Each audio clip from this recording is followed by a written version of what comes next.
All right, so we are just going to jump right into a message. I'm really feeling it right now. I'm really excited to, I don't know, it's the energy right now. So I kind of want to just leave it open, for whatever, oh, anxiety will sign up, for whatever your guides, your spiritual team, has for you. We're going to keep it open up until the rest of the month, so it's only a few more days. But basically, for whoever needs to hear this, how I do my readings, I typically channel. I'm always channeling. It's also like, mediumship. I receive messages directly, telepathy, things like that. And I know it's so weird that, you don't hear that word very often. People kind of look at you like you're cray. But channeling is that, and everyone can do it. It's your intuition as well. But when you have direct, your channeling and mediumship abilities, it's basically what it is. So, everyone has that ability. It's just a matter of tuning into your frequency. I typically work with archangels. Archangel Metatron is my main guide right now. If you've been tuning in, I get messages. Archangel Michael, Archangel Jophiel, they've been one of my main guides. Archangel Azrael, all the archangels, different alignment beings, whatever, right? So I just let it open for whatever the energy is. And then I usually confirm with the cards. So I'm just going to take a second here while I shuffle. And I just kind of want to feel into this. So, okay. Okay.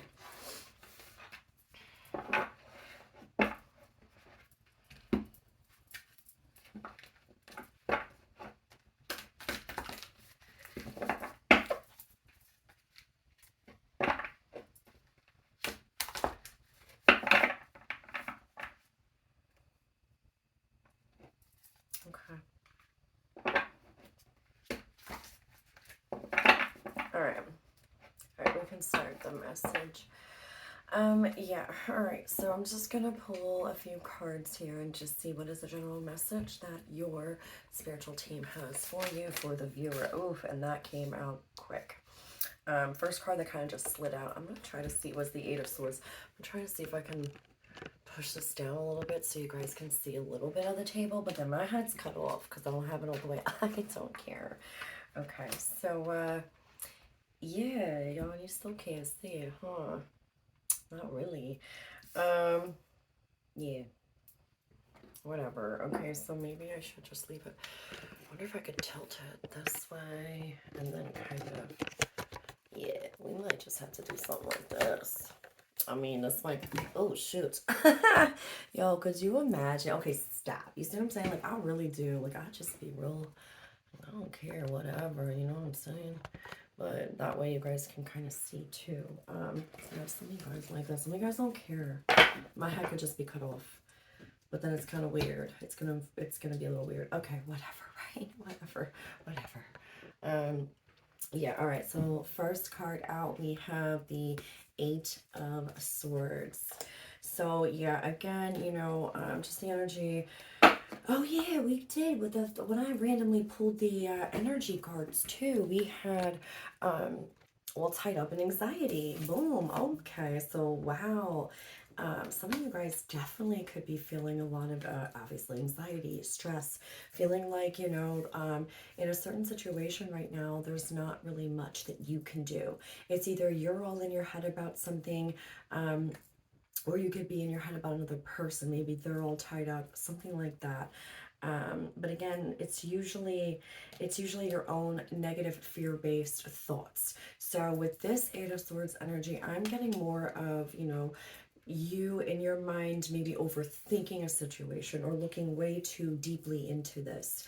And, maybe there's, maybe you haven't heard from someone, or maybe a job offer, a person, a place, a romantic interest, or something, maybe that they're busy, but you're overthinking the situation, because we did have anxiety and then we had all tied up. So if this is your energy, this is definitely what you're thinking, but there's a lot of created thoughts here of the worst case scenario. That's what this is. So it's like, okay, oh my God, like this person didn't call me. Why?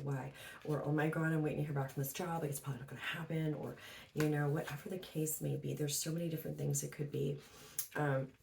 But yeah, that's definitely the energy. And I feel like, you, and I don't mean to laugh, but you in this situation, it's like you don't really have much control over the situation, which is why I do feel like I mean, obviously, it's outside of you what you don't have control over, and that's why it's causing you to think the worst right now.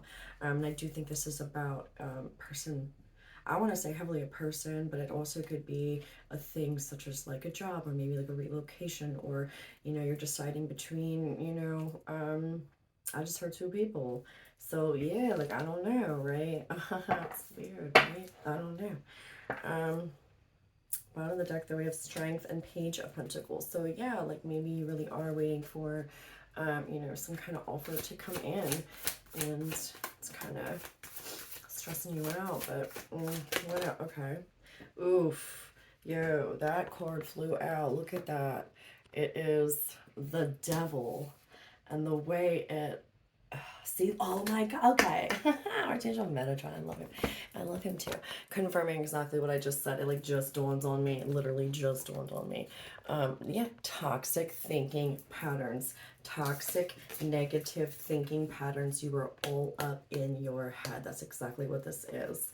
Um, it was crossing it.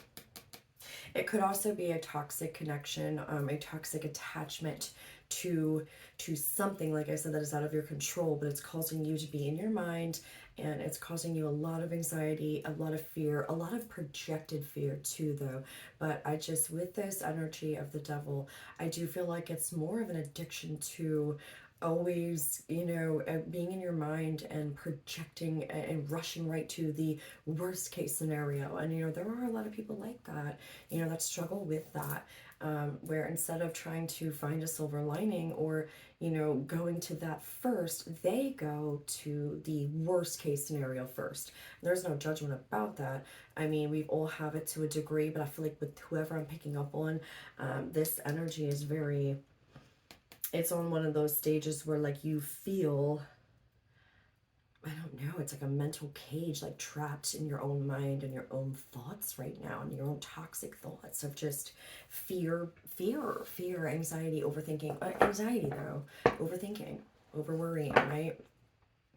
Knight of Cups and the Nine of Cups. Yes, see, I knew it. This has something. For some of you guys, this is going to relate to a person outside of you and offer a emotional gesture, right? A knight. Is that my cat?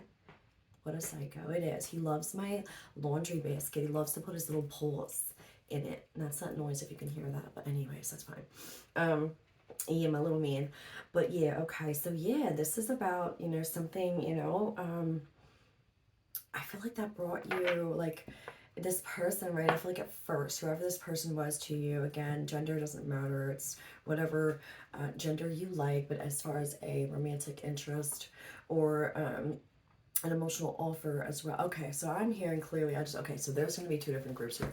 This is going to be some of you guys who are stepping into more of a position of finding your calling, right? Your passion, like you're really, maybe you're starting a new side hustle, or you're, also, I know some of you guys, yeah, like writing that book, or, whatever it is you do that brings you joy and passion, and it's something that your soul calls to, that brings you that wish fulfillment.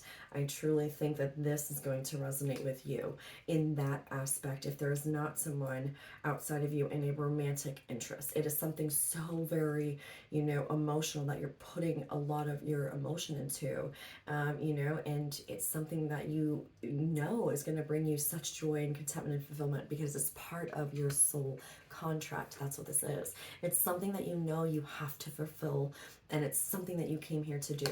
So that's going to resonate for a group of people, but then also for the group of people that this is somebody outside of you, nothing to do with your personal life. It's about a person. This is the overthinking about receiving that romantic, offer or gesture, or maybe at one time you thought this person was your wish fulfillment, but now you're, having all this anxiety about it, because, you're kind of seeing maybe it is a toxic connection. This person has you all in their head. They're not, it's almost like some people are very much like that. They want you to be attached to them. this is going to resonate for those group that falls into that. This person wanted you attached to them, and I feel like they give you bare minimum communication, or just, you know, it's like at first it was like this big rush in, right? It was like a rush of just like, oh my god, this is so dreamy and wish fulfillment and blah blah blah. But then it turns out to be, it's, so you're like, what the fuck's going on here? You know what I'm saying? Like, what? How did someone just switch up that quick? Like that quick? That's what this is. It's like this is something you thought you saw going somewhere, and then you're realizing, oh, hold on, red flag alert, red flag alert. This person is showing toxic behaviors here. That's what this is. I'm telling you, and I know it, and I know it, and I know it. And I just looked down, and we have the High Priestess with the Seven of Cups again. This is like someone fucking with your, you know, your intuition. It's like showing you one thing, but, or saying one thing and doing another. This is exactly the energy I'm feeling. It's messing with you because you really thought like there was something at first, and this person showed a certain side, and all of a sudden it's like, now this person's got you all up in their heads, all up in their head, all up in your head. Yeah, this is crazy. This is absolutely crazy. And I gotta check the time. Oh shoot. Okay, yeah, I gotta wrap this up. Oh my god, this is such a good read though. I'm supposed to be going to my nephew's football game right now. Oh, okay. So yeah, because I think I am gonna make a part 2 to this, actually, as a matter of fact. Because yeah, you know what, I'm really, and I'm gonna leave everything just as it is, and I'm gonna try to hit the stop button, and then pick back up. Or if we're, you know, we'll see. If not, I'll just do a part 1 and 2. But yeah, this is that energy. So this is going to be part 1. This is the energy. And then my part 2 is going to finish the read and the advice that your spiritual team has for you about the situation. We are going to dig way more into this. So yeah, I'll catch you guys on part 2.